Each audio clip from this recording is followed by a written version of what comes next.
안녕하세요. 동네 책방의 동네 언니입니다. 오늘 읽어드릴 소설은 일제 식민지 시대에 2만 3천 부가 판매될 정도로 독자들의 사랑을 받은 이태준의 달밤입니다. 이태준은 한국 문학사에서 조선의 모파상으로 평가되고 있습니다. 어린 나이에 아버지와 어머니가 돌아가시고 고아가 된 그는 친척집을 전전했는데 친척들이 좋아할 리가 없었습니다. 그래서 그는 어린 나이부터 사회적 약자에 관심을 갖게 되었고 그의 작품에는 사회적 약자와 고독한 인간들이 주로 형상화되어 있습니다. 달밤은 신문 배달원 보조인 황수건의 이야기입니다. 우둔하고 어리석으며 모자라지만 순박한 인물인 황수건을 바라보는 서술자 나의 연민 어린 시선이 돋보이는 작품입니다. 그럼 달밤 속 황수건을 만나러 가 보실까요? 달밤 이태준 성북동으로 이사 나와서 한 대여섯 되었을까? 그날 밤 나는 보던 신문을 머리맡에 밀어던지고 누워 새삼스럽게 여기도 정말 시골이로군 하였다. 무어 바깥이 컴컴한 걸 처음 보고 시냇물 소리와 샤 하는 솔바람 소리를 처음 들어서가 아니라 황수건이라는 사람을 이날 저녁에 처음 보았기 때문이다. 그는 말 몇 마디 사귀지 않아서 곧 못난이라는 것이 드러났다. 이 못난이는 성북동의 산들보다 물들보다 조그만 지름길들보다 더 나에게 성북동이 시골이란 느낌을 풍겨주었다. 서울이라고 못난이가 없을 리 없겠지만 대처에서는 못난이들이 거리에 나와 행세를 하지 못하고 시골에선 아무리 못난이라도 마음 놓고 나와 다니는 때문인지 못난이는 시골에만 있는 것처럼 흔히 시골에서 잘 눈에 띄인다.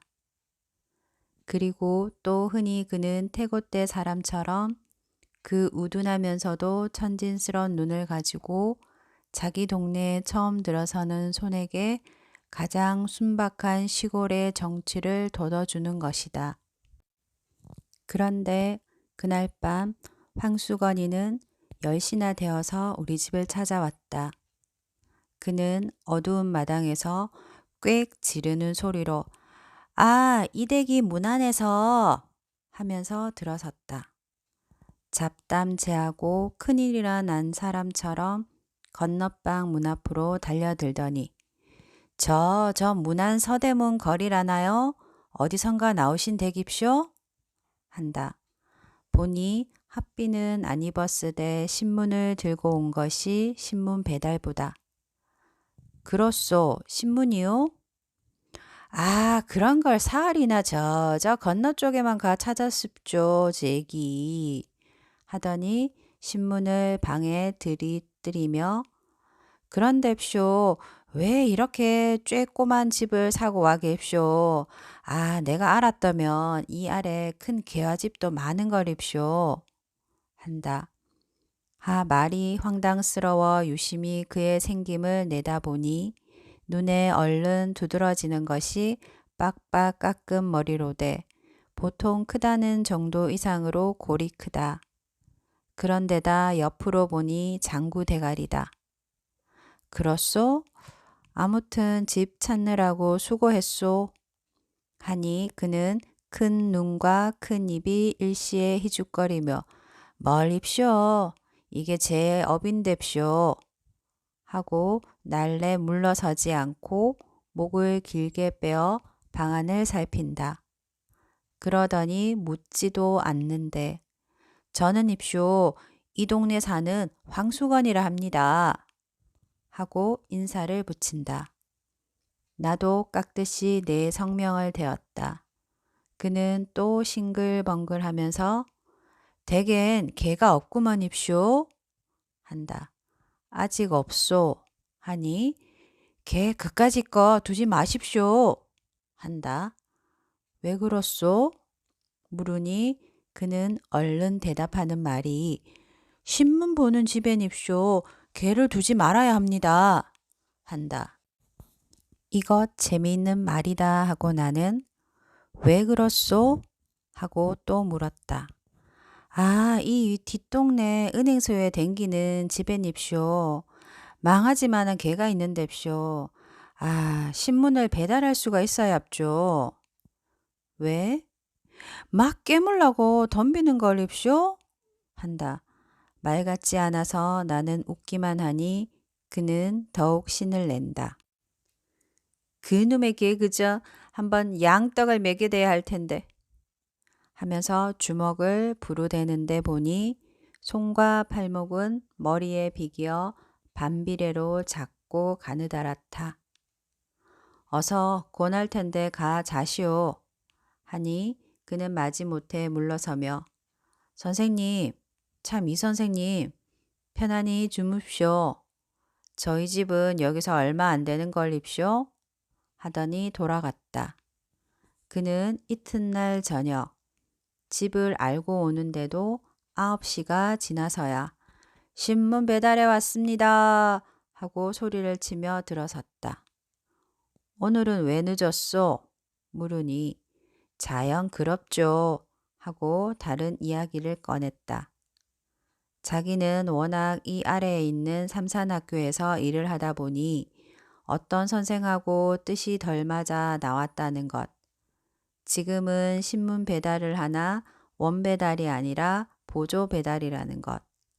저희 집엔 양친과 형님 내외와 조카 하나와 저희 내외까지 식구가 7이라는 것.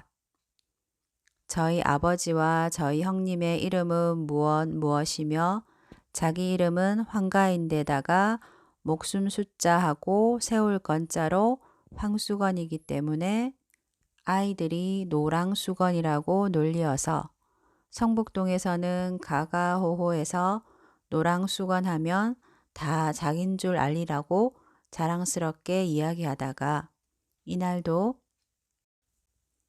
어서 그만 다른 집에도 신문을 갖다 줘야 하지 않소? 하니까 그때서야 마지못해 나갔다. 우리 집에서는 그까짓 반평과 무얼 대꾸를 해가지고 그러느냐 하되 나는 그와 짓거리기가 좋았다. 그는 아무것도 아닌 것을 가지고 열심스럽게 이야기하는 것이 좋았고 그와는 아무리 오래 짓거리어도 힘이 들지 않고 또 아무리 오래 짓거리고 나도 웃음밖에는 남는 것이 없어 기분이 거뜬해지는 것도 좋았다. 그래서 나는 무슨 일을 하는 중만 아니면 한참씩 그의 말을 받아주었다. 어떤 날은 서로 말이 막히기도 했다. 대답이 막히는 것이 아니라 무슨 말을 해야 할까 하고 막히었다. 그러나 그는 늘 나보다 빠르게 이야깃거리를 잘 찾아냈다.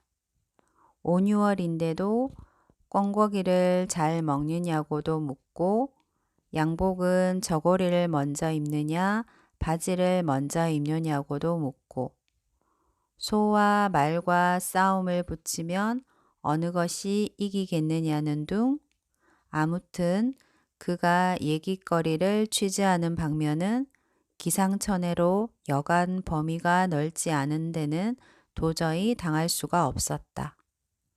하루는 나는 평생 소원이 무엇이냐고 그에게 물어보았다. 그는 그까짓 것 좀 얼른 대답하기는 누워서 떡 먹기라고 하면서 평생 소원은 자기도 원배달이 한번 되었으면 좋겠다는 것이다. 남이 혼자 배달하기 힘들어서 한 20부 떼어주는 것을 배달하고 월급이라고 원배달에게서 한 3원 받는 터이라 월급을 20여 원을 받고 신문사 옷을 입고 방울을 차고 다니는 원배달이 제일 부럽노라 하였다. 그리고 방울만 차면 자기도 뛰어다니며 빨리 돌 뿐만 아니라 그 은행소에 다니는 집게도 조금도 무서울 것이 없겠노라 하였다.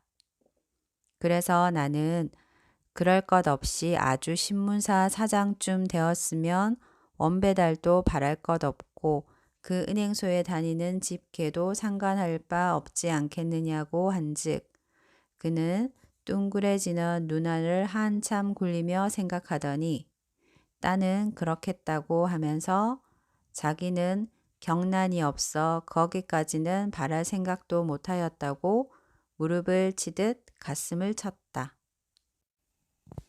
그러나 신문 사장은 이내 잊어버리고 원배달만 마음에 박혔던 듯 하루는 바깥마당에서부터 무엇라고 떠들어대며 들어왔다. 이 선생님! 이 선생님 갭쇼? 아, 저도 내일부턴 원배달이 올시다. 오늘 밤만 자면 입쇼. 한다. 자세히 물어보니 성북동이 따로 한 구역이 되었는데 자기가 맡게 되었으니까 내일은 배달복을 입고 방울을 막 떨렁거리면서 올 테니 보라고 한다. 그리고 사람이란 게 그러게 무엇이든지 끝을 바라고 붙들어야 한다고 나에게 일러주면서 신이 나서 돌아갔다. 우리도 그가 원배달이 된 것이 좋은 친구가 큰 출세나 하는 것처럼 마음속으로 진실로 즐거웠다. 어서 내일 저녁에 그가 배달복을 입고 방울을 차고 와서 쭈럭거리는 것을 보리라 하였다. 그러나 이튿날 그는 오지 않았다. 밤이 늦도록 신문도 그도 오지 않았다. 그 다음 날도 신문도 그도 오지 않다가 사흘째 되는 날에야 이날은 해도 지기 전인데 방울 소리가 요란스럽게 우리 집으로 뛰어들었다. 어디 보자 하고 나는 방에서 뛰어나갔다. 그러나 웬일인가? 정말 배달복에 방울을 차고 신문을 들고 들어서는 사람은 황수건이가 아니라 처음 보는 사람이다. 왜 전에 사람은 어디 가고 당신이요? 물으니 그는 제가 성복동을 맡았습니다. 한다. 그럼 전에 사람은 어디를 맡았소? 하니 그는 픽 웃으며 그까지 반편을 어디 맡깁니까? 배달부로 쓸려다가 똑똑지가 못하니까 안 쓰고 말았나 봅니다. 한다. 그럼 보조 배달도 떨어졌소? 하니 그럼요. 여기가 따로 한 구역이 된 거리요? 하면서 방울을 울리며 나갔다. 이렇게 되었으니 황수건이가 우리 집에 올 길은 없어지고 말았다. 나도 가끔 문 안엔 다니지만 그의 집은 내가 다니는 길 옆은 아닌 듯 길가에서도 잘 보이지 않았다. 나는 가까운 친구를 먼 곳에 보낸 것처럼 아니 친구가 큰 사업에나 실패하는 것을 보는 것처럼 못 만나는 섭섭뿐이 아니라 마음이 아프기도 하였다. 그 당자와 함께 세상의 야박함이 원망스럽기도 하였다. 한데 황수건은 그의 말대로 노랑수건이라면 온 동네에서 유명은 하였다. 노랑수건 하면 누구나 성북동에서 오래 산 사람이면 먼저 웃고 대답하는 것을 나는 차츰 알았다. 내가 잠깐씩 며칠 보기에도 그랬거니와 그에겐 우스운 일화도 한두 가지가 아니었다. 삼산학교에 급사로 있을 시대에 삼산학교에다 남겨놓고 나온 일화도 여러 가지라는데 그 중에 두어 가지를 동네 사람들의 말대로 옮겨보면 역시 그때부터도 이야기하기를 대단 즐기어 선생들이 교실에 들어간 새 손님이 오면 의례 손님을 앉히고는 자기도 걸상을 갖다 떡 마주 놓고 앉는 것은 물론 마주 앉아서는 곧 자기류의 만담 산매로 빠지는 것인데 한 번은 도 항무국에서 시약관이 나온 것을 이따위로 대접하였다. 일본말을 못하니까 만담은 할 수 없고 마주 앉아서 자꾸 일본말을 연습하였다. 센세이 오하요 고자이마스까? 히히 아메가 호리마스. 유키가 호리마스까? 히히. 시약관도 인정이라 처음엔 웃었다. 그러나 10번, 20번을 되풀이하는 데는 성이 나고 말았다. 선생들은 아무리 기다려도 종소리가 나지 않으니까 한 선생이 나와 보니 종칠 것도 잊어버리고 손님과 마주 앉아서 오하요 유키가 후리마스까 하는 판이다. 그날 수건이는 선생들에게 단단히 몰리고 다시는 안 그러겠노라 했으나 그 버릇을 고치지 못해서 그에 쫓겨나오고 만 것이다. 그는 너의 색시 달아난다 하는 말을 제일 무서워했다 한다. 한 번은 어느 선생이 장난낸 말로 요즘 같은 따뜻한 봄날엔 옛날부터 색시들이 달아나기를 좋아하는데 어제도 저 아랫마을에서 둘이나 달아났다니까 오늘은 이 동네에서 꼭 달아나는 색시가 있을걸? 했더니 수건이는 점심을 먹다 말고 눈이 휘둥그레졌다. 그리고 그날 오후에는 어서 바삐 하악을 시키고 집으로 갈 양으로 50분 만에 치는 종을 20분 만에, 30분 만에 함부로 다가서 쳤다는 이야기도 있다. 하루는 나는 거의 그를 잊어버리고 있을 때 이 선생님 갭쇼? 하고 수건이가 찾아왔다. 반가웠다. 선생님, 요즘 신문이 걸르지 않고 잘 없쇼? 하고 그는 배달 감독이나 되어 온 듯이 묻는다. 잘 오, 왜 그류? 한즉 또 늦지도 않굽쇼? 일찍이 제때마다 꼭꼭 옵쇼? 한다. 당신이 도를 때보다 3시간은 일찍이 오고 날마다 꼭꼭 잘 오. 하니 그는 머리를 벅적벅적 긁으면서 하루라도 글리기만 해라. 신문사에 가서 대뜸 일러 바치지. 하고 그 빈약한 주먹을 부르댄다. 그런데쇼 선생님. 왜 그류? 삼산학교에 말씀해요. 그 제 대신 들어온 급사가 저보다 근력이 세게 생겼습죠. 나는 그 사람을 보지 못해서 모르겠소. 하니 그는 은근한 말소리로 희죽거리며 제가 거길 또 들어가 볼라곱쇼. 운동을 합죠. 한다. 어떻게 운동을 하오? 그까짓 거 날마당 사무실로 갑죠. 다시 써달라고 졸라댔죠. 아, 그랬더니 새 급사란 녀석이 저보다 크기도 무척 큰뎁쇼. 이 녀석이 막 붉은댑니다 그려. 그래 한번 싸움을 해야 할 텐뎁쇼. 그 녀석이 근력이 얼마나 센지 알아야 덤벼들 텐뎁쇼. 허, 그렇지. 못 모르고 대들었다 매만 맞지. 하니 그는 한 걸음 다가서며 또 은근한 말을 한다. 그래서쇼 어쩌녁엔 큰 돌멩이 하나를 굴려다 삼산학교 대문에다 놨습죠. 그리고 오늘 아침에 가보니깐 없어졌는데쇼. 이 녀석이 나처럼 억지로 굴려다 버렸는지 번쩍 들어다 버렸는지 그만 못 봤거든입쇼. 제길 하고 머리를 긁는다. 그러더니 갑자기 무얼 생각한 듯 손뼉을 탁 치더니 그런뎁쇼. 제가 온 거닙쇼. 댁에선 우두를 넣지 마시라고 왔습죠.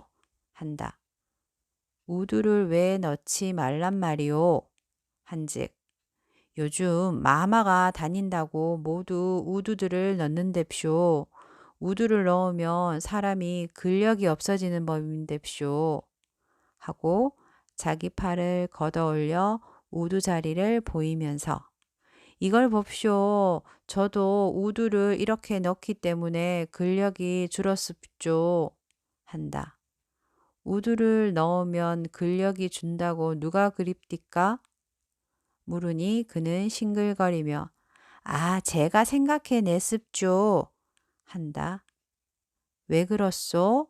하고 캐니 뭘, 저 아래 윤군보라고 있는데 기운이 장산됩쇼. 아, 삼산학교 그 녀석도 우두만 넣었다면 그까짓 것 무서울 것 없는데쇼. 그걸 모르겠거든입쇼. 한다. 나는 그렇게 용한 생각을 하고 일러주러 왔으니 아주 고맙소. 하였다. 그는 좋아서 벙긋거리며 머리를 긁었다. 그래, 삼산학교에 다시 들기만 기다리고 있소? 물으니 그는 돈만 있으면 그까짓 것 누가 고스카이 노릇을 합쇼. 미천만 있으면 삼산학교 앞에 가서 뻐젓이 장사를 할 텐데쇼. 한다. 무슨 장사? 아, 방학 때까지 참이 장사도 하고쇼. 가을부턴 군밤 장사, 외떡 장사, 습자지, 도화지 장사 막 합죠. 삼산학교 학생들이 저를 어떻게 좋아하겠쇼.